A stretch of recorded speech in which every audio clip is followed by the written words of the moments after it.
سەرباسی وونی ئەمجارە چیرۆکی یافرەتێکی کریسیانی شارۆچکەی عنکاوە دەجێڕێتەوە کە چۆن بە شەونخۆنی و ماندووبوونی بێپسانەوەی خۆی خزمەتێکی گەورە بە جگەرگۆشەکانی شارەکەی دەکات.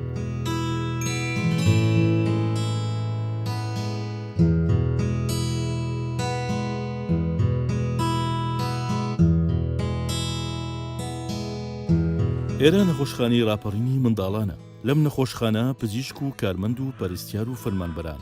بە یەک دەست و یەک تیم 24 کاتژمێر کار دەکەن بۆ لامێزگرتنی هەموو ئەو نەخۆشانەی کە بەدەست ئێش و ئازارەوە دەناڵێنن.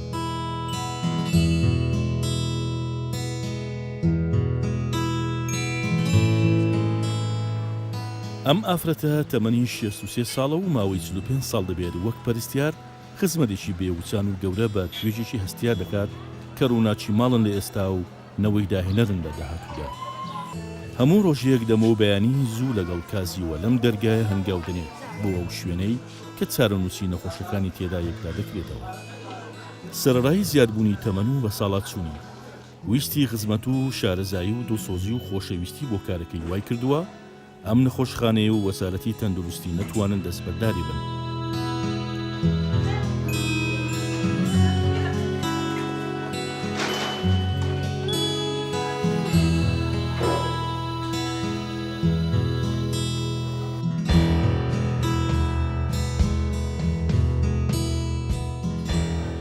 حفتة عين بون شو مسيدة كان توصل لوي مايموا هاتموا أطفال الأطفال هاتم أما يك مستشفى بوله ولير هنجينه مستشفينا نكلي نبو 300 نبو أو خدج نبو طوارئ نبو همو لسر يعني سستر كان بو لقابش كان إيش ما ذكرت أما هنجينه سستر زور بو دكتور زور بو درمان هبو زور هنجينه باشتر بو يعني همو شيء متوفر بو بمانجان أما خفارة دمانقرد مانجا عصري دمانقرد لسريق دي مانجا شو مانجا صباحي هنجيني يقروش مساعدة ما ذكرت يعني لمانجا كي يقروش مساعدة ما نهب إيشي ما شبو كان ولا ما دادنا مغذي ما دادنا نصيحتي نخوش ما ذكرت علاجي نخوش ما ذكرت يعني أما دمانويس بس داكو بابي نخوش كلا ما راضي بي أما رازي ما ذكرت بس هيا عندك بمشاكل هيا عندك لسر عنادا هيا لسر هيك شي حاجه يدقرن ضلينا نقول ايش هناكن بس اما هم نيت ما صابوا لقل نخوشي كل ما لي خو ما لو من ضالي خو ما ايش ما كردي او هلو عالم ايش ما كردي شکریە وە کۆنترین پەرستیار لەسەر ئاستی نەخۆشخانەی منداڵان بەردەوام لە خەمی ئەو منداڵانەدایە کە ڕوو لەم نەخۆشخانەیە دەکەن ئەو وەک دایکێکی میهرەبان تەماشای ئەو کۆرپانە دەکات و وەک جگەر گۆشەی خۆی لە بیزیان دەگرێت بێ ئەوەی هەست بە ماندوێتی یان بێزاری بکات. ئەمە سبەینێ ساعە 8 دەوامی عەرەبانە حازر دەکەین لۆ تووری مەثەلەن هەمووشیش دادەنێ لەسەر عەرەبانە دکتۆر دێ توور دەکەن نەخۆشەکان دەبینی نەخۆشەکانی دیت ئەمە عیلاجی لەسەر سجل دەنووسین پاشی سجلەکە دەکەینە تەڵەبێ دەینن عیلاج پاشیش عیلاجی دەگەڕێن لەسەر نەخۆشەکان ئەوی مغەذی هەبوو لۆی دادەنێن ئەوی کانوی لۆی هەبوو لۆ دادەنێن ئەوی دەرزیی هەبوو لۆی لێ دەدەن حتا سەعەیەک ئەوەندەش دەوریمە.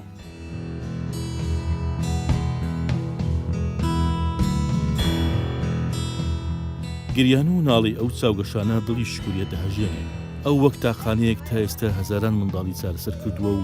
دەیان کۆرپەی ساوای لە مردن ڕزگار کردووە. زەحمەتی مە ئێستا لە بۆمە 200 نەخۆش ئێستا داخل دەبی لەو خستەخانە خستەخانەکە بەخۆی کچکەیە طوارئ هەژورن مثلەن هەیە نەخۆش دوو قریۆلەك دوو نەخۆش لەسەری دەنوی نەخۆش جێنی ئێستا لە عاردی دەنون هاوارە زۆرن عیلاج ئێستا کەمە لە قەیرانی دارایی ئێستا زۆرە عالەم ناتانی دەرمان لە دەرێ بکڕی و ناچتە عیادەی دکتۆری ناتانی دێتە ئێرە داخل دەبی لە خستەخانە دەبی لێرە عیلاجی لۆی بکەن ئەمە لە طوارئیەکە من جار داخل دەبی دوای دێتە قاوەج یعنی ئەمە دوو قاوشمان هەیە بەشی یەکەم دووەم ڕۆژێک بەشی یەکەم وەردەگری نەخۆش ڕۆژێک بەشی دووەم وەردەگری نەخۆش ئەوجا ئەمە عیلاجی هەبی ئەمە لۆی دەکەن.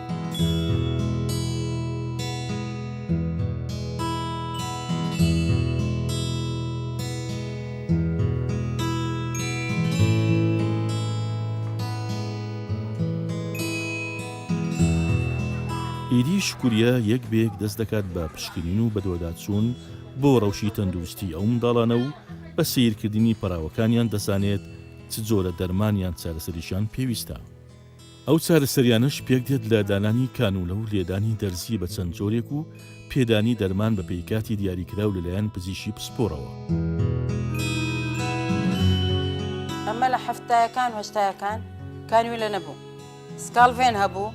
داماندا لە دەستی منداڵ دەرزی کچکۆکە بوو، داماندەنا لەو دەستی منداڵ لە سەر پلاستەرمان لێ دەدا، هەنجینێ هەر سەعاتە گەرد و سەعاتێک ئاوت دەردەچوو دەبالۆمان بەگۆڕی باە.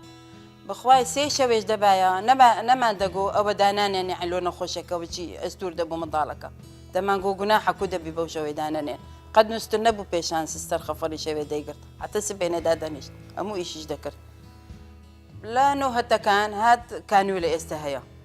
کانوی لەگەلێک زەحمەتە تەبعاً دابدرێ ئەگەر بچیتە لە ناو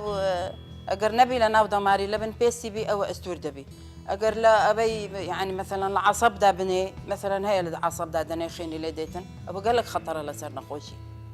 گەلێک لۆی ناخۆشە یەکسەر ئەوەی دەبی ڕەپچەر دەبی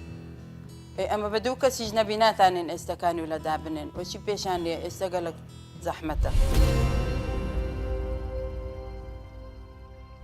ئەمە لە ساڵی هەشتا کە ئەتفاڵی ئیش دەکەم لێرە ئیشی خۆم بە تەواوەتی کردیە بەبێ بێزاربوونی بەبێ ماندی بوون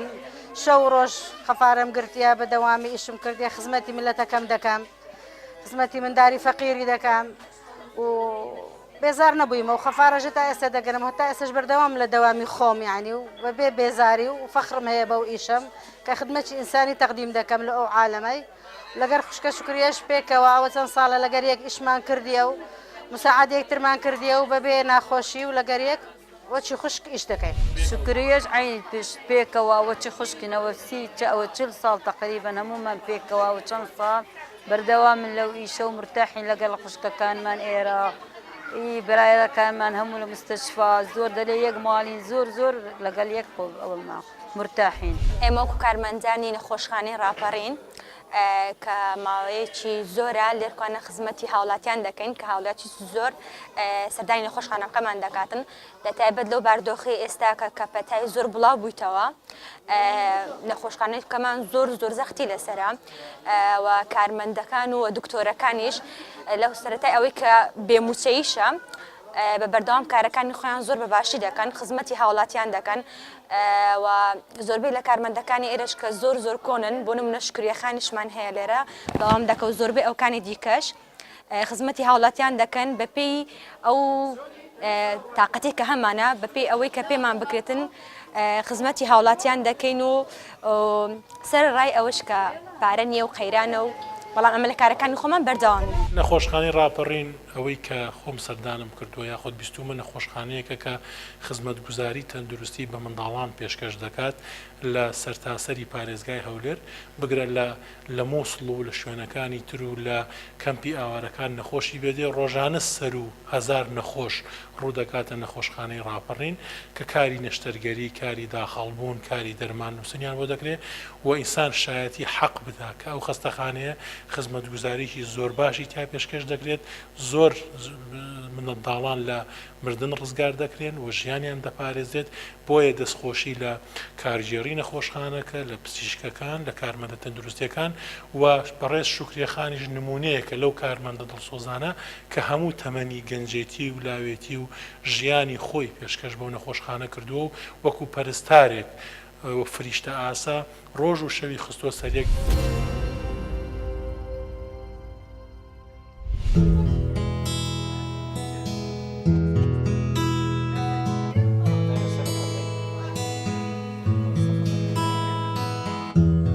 گرنگترین کاریتری ئەم پەرستیارە لە ماوەی ئەم چەندین ساڵەدا بریتی بۆ لە چاودێریکردنی ئەو منداڵانە ناکامانەی کە تازە لە دایک دەبن.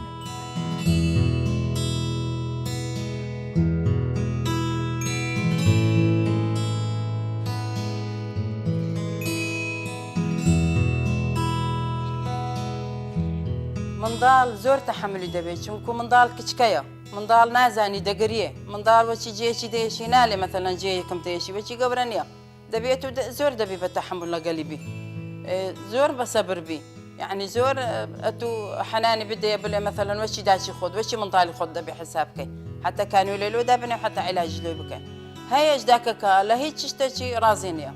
هاي جزو ترى بدل والله اتو انقو من ظالمة انكوج لبر كانوا له دابني اگر كانوا له دان اندري خو بدس استريجنيا هاي بجارك درناچي هي بدو هايش بسي هايش بچا حتى كانوا له دابني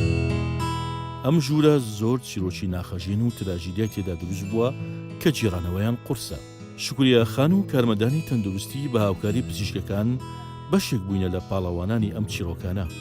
بە جۆرێک کە دەیان منداڵی ناکام و شەلل کە بارودۆخی تەندروستیان زۆر خراپ بووە و مەرگ بەرەوچی گرتوون بەڵام لەژێر ڕەحمەتی زیرەکی و زانایی شکوری خان و ئەم پزیشک و کارمەندانە ڕزگاریان بووە و ئێستا و منداڵانە بوونەتە بەشێکی زوندوی کۆمەلگا و هەندێکیان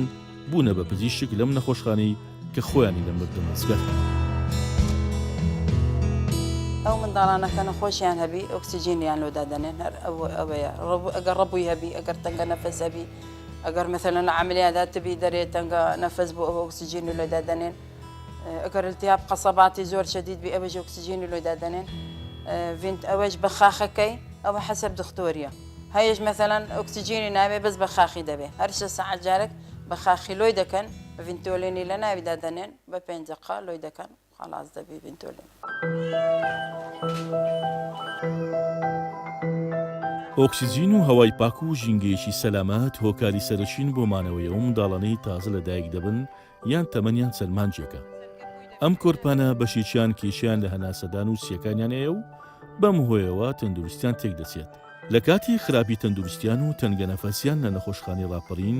لە ڕێگەی ئامێری تایبەت و ئۆکسیجین چارەسەری پێویستیان بۆ دەکرێت. پێدانی ئەم چارەسەریەش لەلایەن شکوریە خان و هاوکارەکانیەوە ئەنجام دەدرێت. بە ئەنجامدانی ئەم کارش ژیانی منداڵان لە مەترسی ڕزگار دەکەن. خطريات هيا والله لا سرما همو انواع نخوش لكن ما دنوي سعال الديك دنوي التهاب قصبات دنوي اوي تايفويد همو نخوشه كان لكن ما دنوي مثلا اما اقر نخوشه شي ما بقري اما شتوج دبين اولا سرما قالك ما ترسي هي اما او فيروسي ليره هي دبين نجمالي عين جلكو عين برك دبين نجمالي دقورين ام يعني لو ماليش خطره خو بس لو مش خطرني لو من ضالك كانش خطره اگر نخوش شي ليره تنقل بك مثلا يرقان نخوش تنقل دك اگر ليره فيروسك بقري دبي مالش فاوجا اما نصيحتي نخوش دكين امن دي مثلا من ضاليان خامين بقرن شيري جماع بيان دات اما ما يبكلنن حتى نخوش نكوي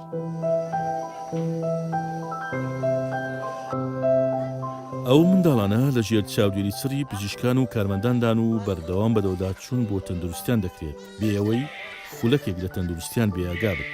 چونکە هەر کەم تەرخەمیەک ژیانی منداڵێک لەناو دەبات و خەونی خێزانێک دەکوژێنێتەوە.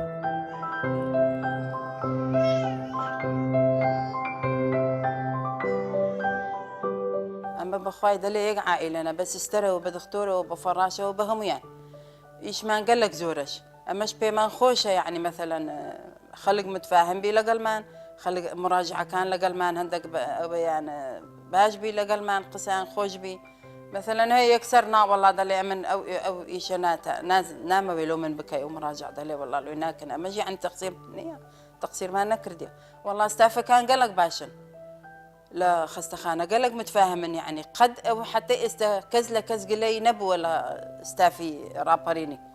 دختۆرەکانی مەشگەلێک بە قەدر و بە احترامن هەمویان ستەرەکانیش قەدریان دەگرن چیشیان ئەوانە ئیشیان هەبێ ئەمە لۆیان دەکەن ئەوان ئیشمان هەبێ ئەوانە لۆمە دەکەن.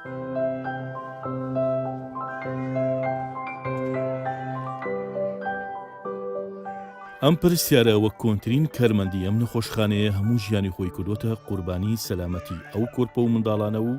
بووە بە فریادڕسی بەشێکیان و چەندین نەوەشی پێگەیاندووە کە سوودیان لە بەهرە و تواناکانی ئەم وەرگرتووە.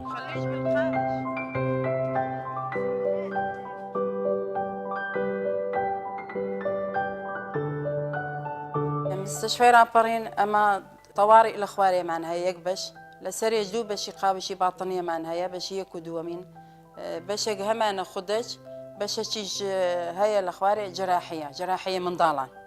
ئێستا ئەوەندە بەشمان هەیە پێشان هەموو ئەوانە یەک بەش ئێستا باشە ئەرەمەندە بەشیان کردێ ئێستا لە تەواڕی خۆ بەخشمان هەیە ئیش دەکەن سیستەرمان کەمە کادر کەمە نییە سیستەر ئێستا هەر لە قاوشەک دوو قاوش سستەرێک خەفاڕی شەوێ دەگری و عەسریەک نییە سستە.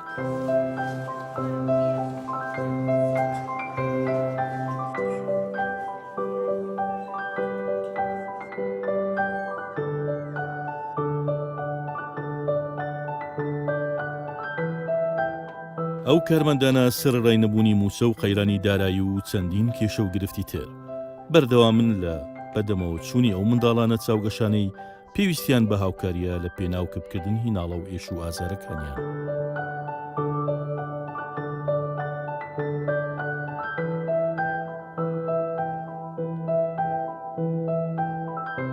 تعامل خەڵک حەسەب داک و بابە.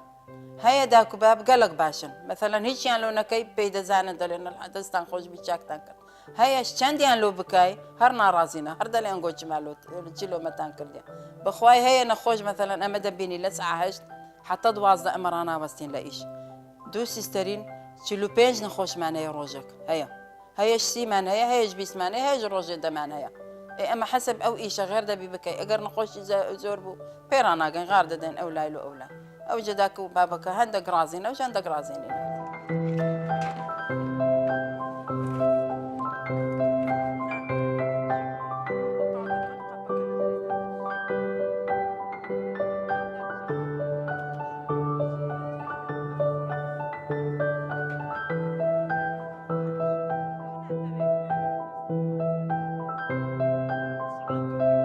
پێشان لە هەفتەیەکان تاعین بوون ئەمە قەد یعنی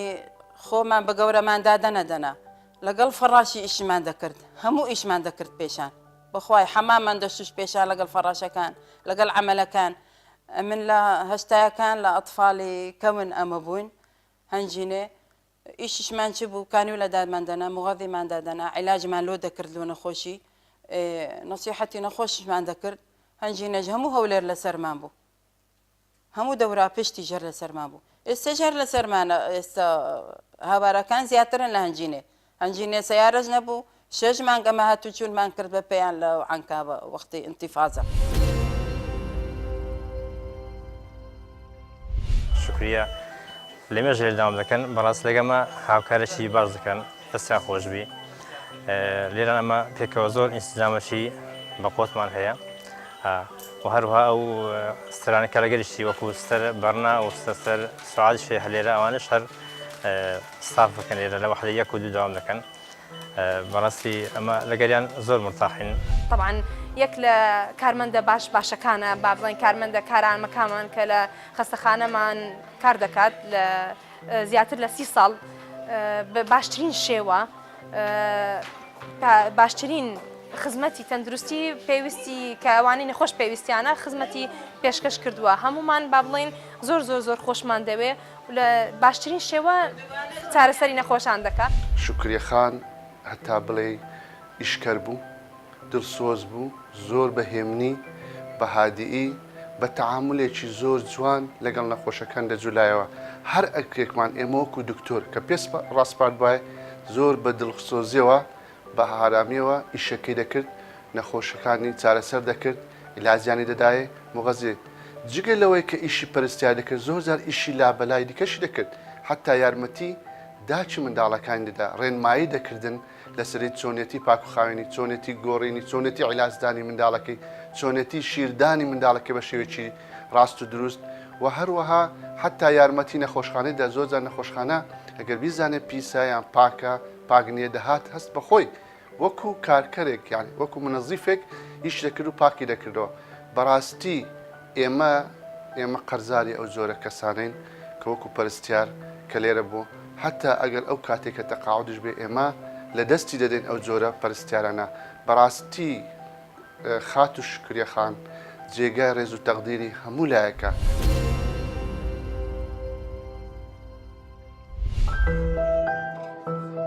زۆرێک لەو منداڵانی کە لە ئامێزی پڕ لە دلۆڤانی هەمژنە پەرستیارە تەندروستیان پارێزراو بووە و چاویان بە ژیان هەڵێناوە ئێستا بوون بە پزیشک و پسپۆر و هاوشانی ئەم ئافرەتە دڵسۆزە لەم نەخۆشخانەیە کە بەلانەی منداڵان دادەندرێت کار دەکەن.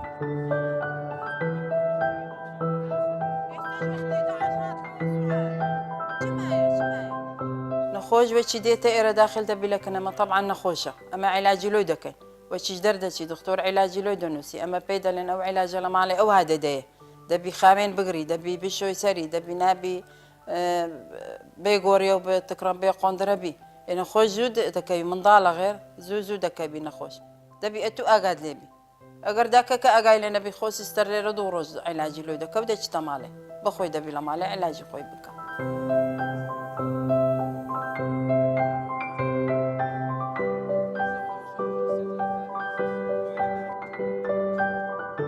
ئەو منداڵانە لە بارودۆخێکی خراپی تەندروستیدان و بەشێکیان لە ئەگەری پێشگوێخستن یان وەرنەگرتنی چارەسەری پێویست گیانیان دەکەوێتە مەترسی و هەندێک زاریش مردن دەبێتە چارە نووسیان. آخر قسام دەڵێم خستەخانەکە دەبی گەورەتر بکەن دەبێ عیلاجی لۆی بێنن عیلاجەکە زۆر کەمە نەخۆش زۆرە جێیان نییە نابیتەوە نەخۆش دەبی لە عاردی بنوی هەردوو نەخۆشەیە لەسەر قڕیۆ لە چی دەنوی مثلەن ئەمن ئەوەی لۆ نەخۆشەکان ئەگەر جێ نەبوو قسە دەکەن ئێستا دەڵێ دێ ئەم لۆ لەکەن ئەوی دیکەدا بنیشم ئێغەر جێ نییە دەبی عیلاجییان لۆ بکەن. زیارە 150,000 فەرمانبەر لە وەزارەتی تەندروستی حکوومەتی هەرێمی کوردستان کار دەکات و ئەمانە هەمووی جێ پێزانین و جێی دەستخۆشیە کە سەر ڕای قەیرانی دارایی سەر ڕای دواکەوتن و کەمبوونەوەی موچەکانیان بەڵام ئەوان پێشمەرگە ئاسا گیان لەسەر دەستکاری خۆیان دەکەن و شکارەکانی خۆیان جێبەجێ دەکەن بۆ تەنها 1 دقەش خزمەتگوزاری تەندروستی لە هەرێمی کوردستان دوای قەیران ڕانەوەستاوە کە ئێمە یەکێکە لەو شتانەی کە شانازی پێوە دەکەین سەبارەت بە داو دەرمان ئێمە ڕۆژ و شەومان خسۆتە سەریەک من 3 ڕۆژ لەمەوە پێش لە بەغد هەفتەی پێشوو لە بەغدا بووم و